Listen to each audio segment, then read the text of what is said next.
हे चालणार नाही. मी त्यांथर आहे आणि मी भेटणार आहे, लक्षात ठेवा. चंद्रशेखर बावनकुळे हे योग्य नाही. तुम्हाला जर सहन होत नसेल ना तर सत्तेतून बाहेर पडा, राजीनामा द्या.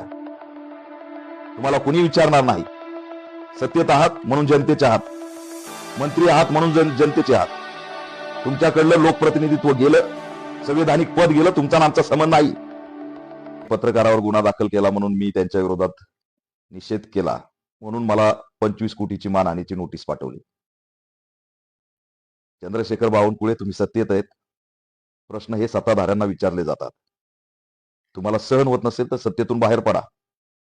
आणि तुम्ही सत्तेत नसलात ना, तुमचं आमचं काही घेणं देणं नाही. तुम्ही सत्तेत आहात, महसूल मंत्री आहात.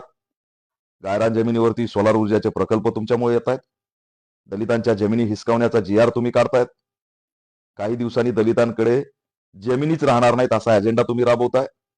तुमचं महसूल मंत्री पद आल्यापासून गायरान जमिनी सरकारने बऱ्याच ठिकाणी ताब्यात घेतल्यात, सोलार ऊर्जाचे प्रकल्प झालेत. आणि अशा स्थितीमध्ये आम्ही तुम्हाला प्रश्न विचारायचे नाही तर कुणाला विचारायचे? तुमच्यावर टीका करायची नाही तर कुणावर करायची? सत्ताधारी आहात म्हणून टीका करतोय. महसूल मंत्री होते त्यावेळेस आम्ही तुमचं नाव बी घेत नव्हतो. महसूल मंत्री पदावर राहायचं, टीकाही करायची नाही, आणि मग या नोटीस पाठवून दमदाटी करायची. काय होणार आहे? या असल्या नोटीसने काय होणार आहे? दलित आदिवासींवरती अशा पद्धतीने नोटीस पाठवून दबाव आणताय, आमच्या नादी लागताय. आमच्याकडे गमावण्यासारखं काही नाही. चंद्रशेखर बावनकुळे, अशा पद्धतीने नोटीस पाठवून काहीच होऊ शकत नाही, लक्षात ठेवा. आम्ही टीका करणार कारण तुम्ही सत्तेत आहेत, महसूल मंत्री आहेत. ज्या दिवशी तुमचं पद गेलं, तुमचा आणि आमचा संबंध नाही.